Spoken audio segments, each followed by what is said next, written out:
Hey there, it's Wayfair here, where delivery and setup are as easy as a few taps on your phone. You're relaxing in an old hammock, scrolling Wayfair's app, when you spot it, a brand new patio set. Next thing you know, Wayfair delivers it right to your patio and sets it up. Oh, you need a new grill too? All right, Wayfair's got you covered. With Wayfair's Room of Choice delivery and fast expert setup on qualifying orders, life gets a little easier. Visit wayfair.com or the Wayfair app. Wayfair, every style, every home. Welcome to the Black Tax. There's an African proverb that says, when you walk the path of your father, you likely walk like him. I talk very highly of my father, and sometimes people assume that I'm talking about one person when in actuality I am talking about two. I have had the pleasure of having 4 parents, 2 dads and 2 moms.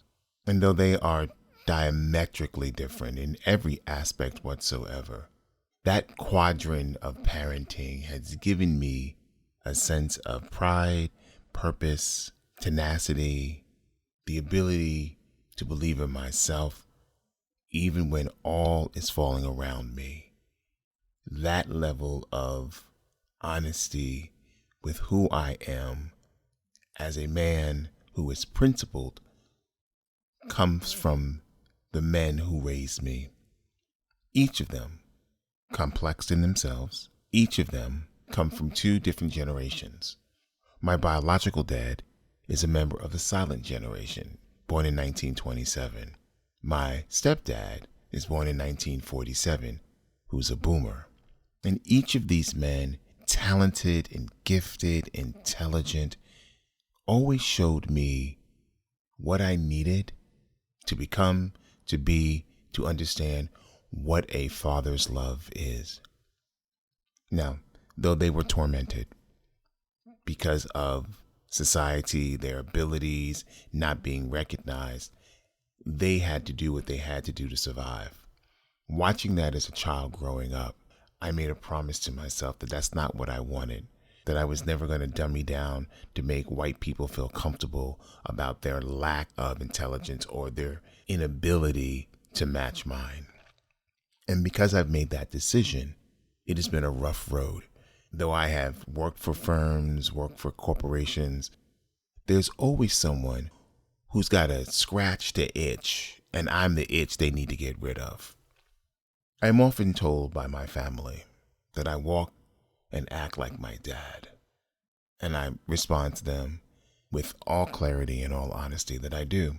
That I'm a man who believes that he can be whatever he wants to be. I do what they did. I try to inspire those around me. And most people see that inspiration as a threat, not as a, wow, I think I want to be like that. Oh, wow, I should figure out how I can make that work the way he made it work. We all are given gifts.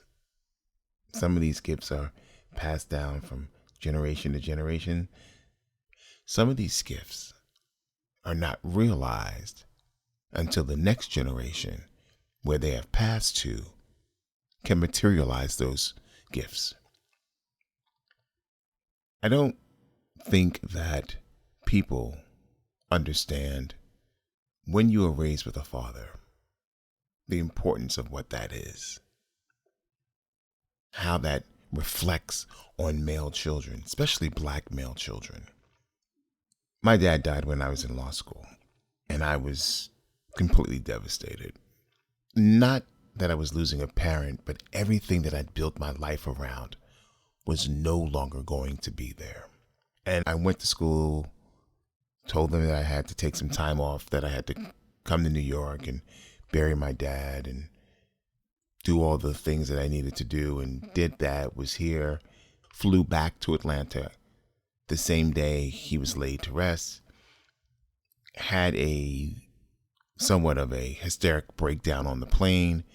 All I remember is some heavyset black woman coming, wrapping her arms around me, holding me, and letting me just bawl like a baby. When we arrived in Atlanta, the plane was empty. I was sound asleep, and they woke me up, and I got off the plane and I went home. I had made a decision at that point that I was not going to finish law school.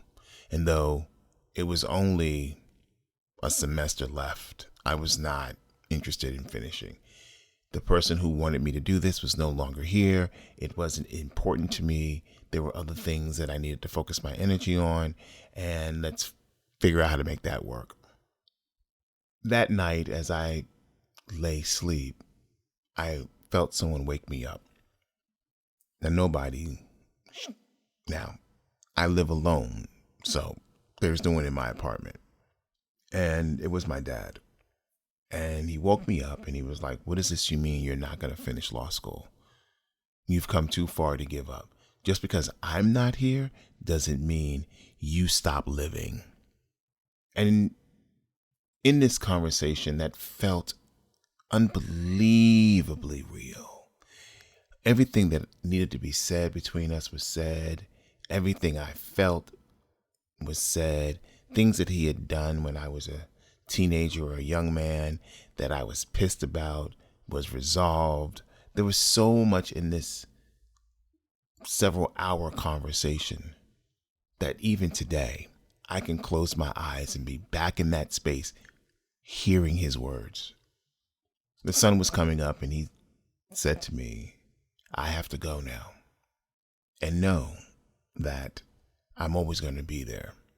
And if you need to talk to me, just look in the mirror, because I'll be staring back at you for the rest of your life."